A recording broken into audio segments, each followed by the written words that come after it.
Halo, assalamualaikum warahmatullahi wabarakatuh. Ketemu lagi saya dengan Ayah Agung Sedayu ya. Kali ini kita membahas tentang Nata de Coco ya.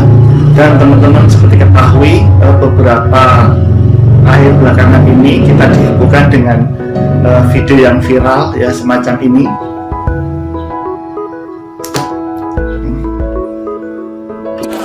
Halo, assalamualaikum warahmatullahi wabarakatuh, saudaraku, sahabatku, teman-temanku semua.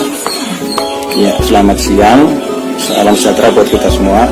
Saya ingin menginformasikan kepada semua hati-hati terhadap jenis atau produk makanan ini.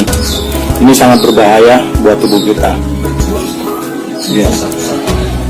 Nah, ini lihat, perhatikan, Nata de Coco.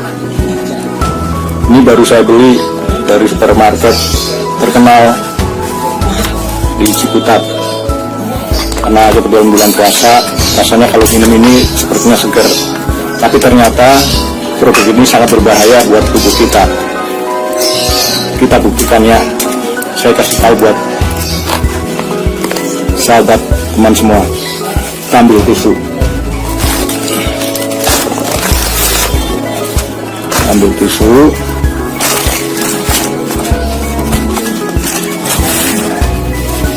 saya ingin memberitahukan betapa bahayanya produk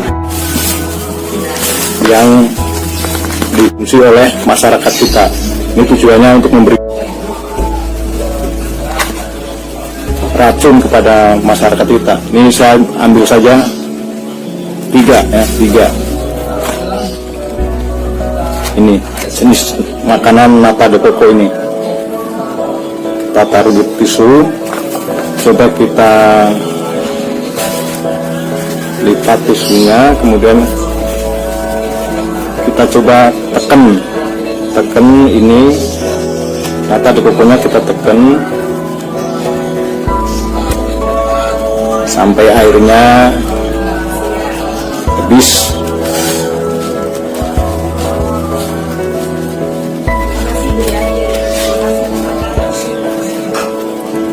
Ini penting banget buat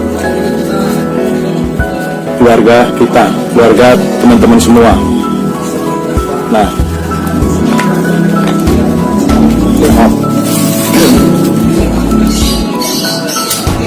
ini setelah saya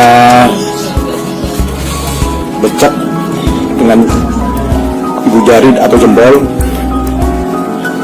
nih, bentuknya seperti ini. Ya, kayak plastik. Kayak plastik nggak bisa. Tentu saja kalau udah masuk ke perut kita, dia nggak bakalan terurai. Kita robek aja kita nggak kuat, karena ini kayak plastik sintetis gitu bahannya. Jadi hati-hati, jangan mengkonsumsi produk ini, sangat berbahaya. Ini bukan kelapa, sekali lagi ini bukan dari sari kelapa. Ini racun ini. Jadi kayak seperti ini. Ini disobek pun nggak bisa. Kalau nggak percaya silahkan dicoba buat teman-teman semua. Ini demi kesehatan keluarga kita, demi kesehatan kita, jaga keluarga kita dari makanan produk walaupun bermerek tapi nggak jelas fungsinya untuk kesehatan kita. Terima kasih, silakan mencoba. Assalamualaikum warahmatullahi wabarakatuh.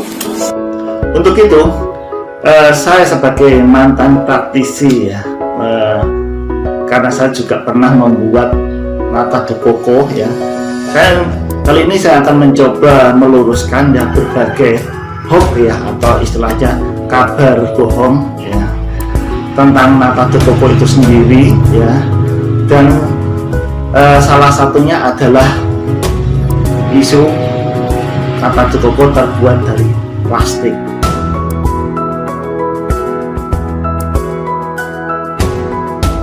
Yang pertama kita membahas tentang penggunaan Nata de Coco, penggunaan urea ya dalam pembuatan Nata de Coco. Ya. perlu teman-teman ketahui bahwa untuk membuat nata de coco ya, kita memakai bantuan dari bakteri Acetobacter psyllium ya, kita sebut aja bakteri AEK gitu ya. Dan ada pemahaman salah kaprah bahwa nata de coco adalah sari kelapa ya. Di sini tidak ada bagian kelapa dalam nata de coco itu sendiri. Lalu air kelapa itu untuk apa ya? Di sini akan saya jelaskan bahwa nata de coco, air kelapa ya, ini berfungsi sebagai media ya. Kalau misalnya teman-teman menanam ya padi ya, kita anggap aja sebagai perbandingan kita adalah padi ya. Air kelapa ini adalah media tanam ya. Jadi kalau padi ini adalah tanahnya ya. Seperti pada tanaman padi ya, yang membutuhkan unsur hara ya di dalam tanah ya. Nata de coco sebagai organisme hidup juga membutuhkan makanan ya. Dalam hal ini adalah nitrogen ya, dan unsur-unsur yang lain yang ada di dalam kelapa itu sendiri ya. Ya, karena kelapa tidak mempunyai unsur nitrogen yang cukup ya, dibutuhkan pula asupan dari luar, yaitu urea ya. Sebagaimana padi ya, di dalam tanah itu seringkali tidak mencukupi ya untuk kebutuhan tanaman itu sendiri untuk pembentukan daun dan sebagainya ya. Sehingga untuk pembentukan itu padi pun juga membutuhkan urea ya. Jadi untuk membentuk selulosa ya, untuk membentuk lembaran-lembaran pada nata de coco ya, untuk selulosa itu dibutuhkan ya glukosa, nitrogen ya, dan kadar asam ya, pH asam ya. Jadi ini opsional. Jadi kalau saya sendiri pun tidak memakai cuka ya, karena air kelapa diperam beberapa lama pH-nya akan turun sendiri di bawah 3 sampai 3,5 ya. Tapi kalau gula, glukosa itu perlu, dan nitrogen itu dibutuhkan ya, bakteri tersebut untuk membentuk selulosa ya. Kita samakan ya. Mungkin ada pertanyaan, apakah tidak berbahaya nata de coco kita konsumsi ya? Sekarang saya balikan pada teman-teman, apakah padi mengkonsumsi urea untuk nitrogennya lalu kita konsumsi dalam bentuk nasi, apakah berbahaya? Oke, seperti itu analoginya. Jadi kalau sudah terbentuk lembaran-lembaran ya selulosa ya sudah, itu tidak berbahaya.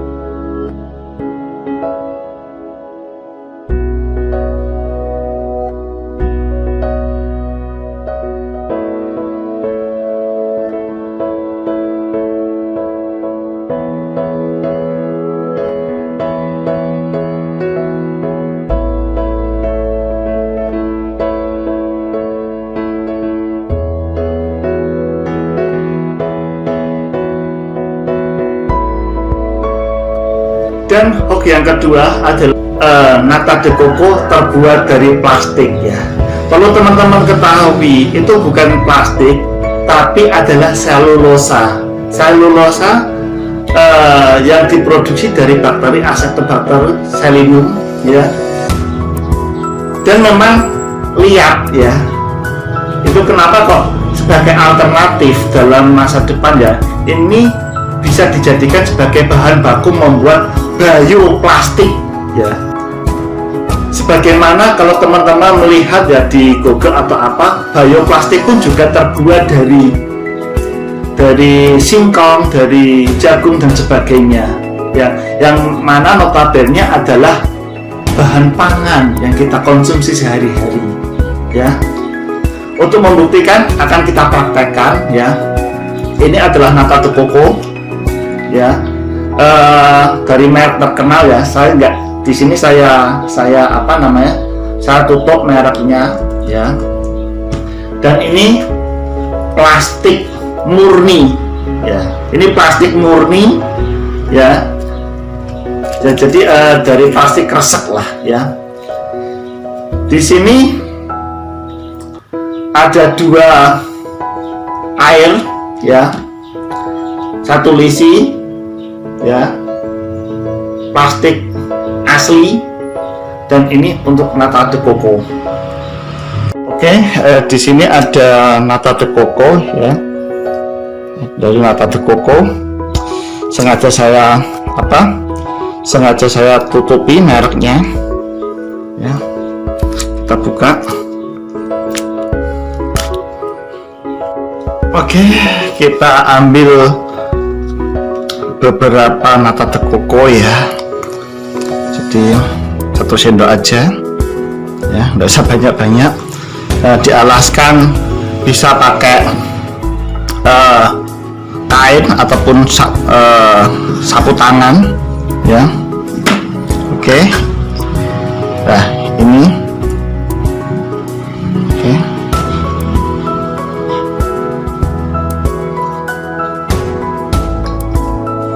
Ya, jadi press. Kalau di pabrik-pabrik ada alat press khusus ya.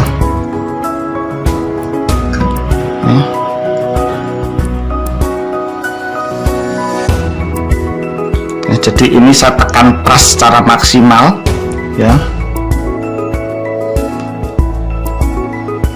Semacam ini. Nah, sehingga air yang ada di dalam nata de coco ini keluar semua.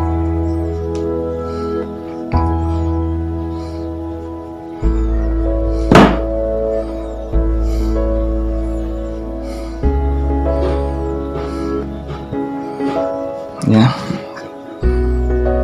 Ya. Ya, oke, teman-teman. Ini nata de coco yang sudah saya press ya, dengan memakai alat yang semacam ini, jadi tidak memakai tangan ya. Sedangkan ini adalah plastik ya, akan saya potong-potong kecil-kecil ya.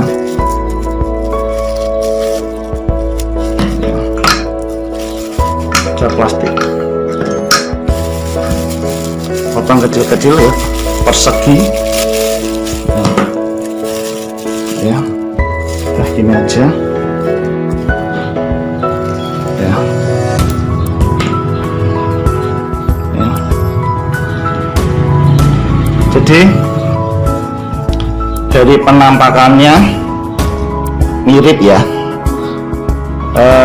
Kalau nata de coco ini cuma lebih tebal ya, dan saya akan buktikan bahwa ini bukan dari plastik tapi selulosa yang diproduksi oleh bakteri itu sendiri dan aman untuk pencernaan.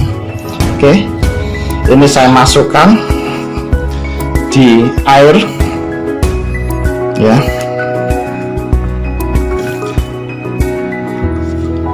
Plastik juga saya masukkan dua-duanya. Kita tunggu beberapa saat ya, beberapa lama ya. Oke, terlihat ya nata de coco di sini, adalah nata de coco, dan sedangkan ini adalah plastik ya, mungkin agak bening jadi kurang terlihat ya, dan mengambang ya. semacam ini ya. Dan sedangkan nata de coco ya tenggelam. Dan perlu teman-teman ketahui bahwa salah satu sifat dari nata de coco ya selulusnya adalah menyerap cairan ya. Setelah hampir seharian ya saya tinggalkan karena kesibukan kerja, kita lihat nata de coco yang saya rendam seperti tadi ya, ini bentuk kembali ke bentuk semula ya. Jadi ya seperti ini. Oke. Jadi sedangkan plastik ya tetap aja seperti tidak ada perubahan ya. Sedangkan yang dikatakan nata de coco selulosa yang dikatakan sebagai plastik direndam ya kembali ke bentuk semula ya sebelum direndam.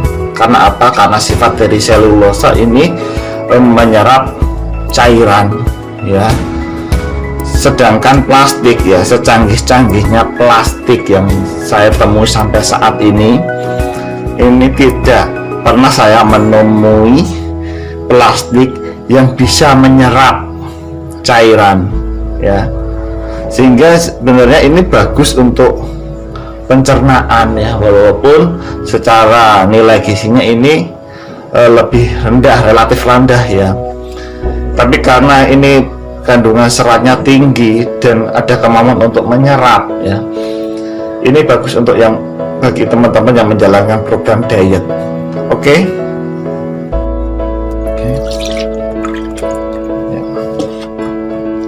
Ya seperti ini ya, dan teman-teman bisa mencoba di rumah ya untuk membuktikannya.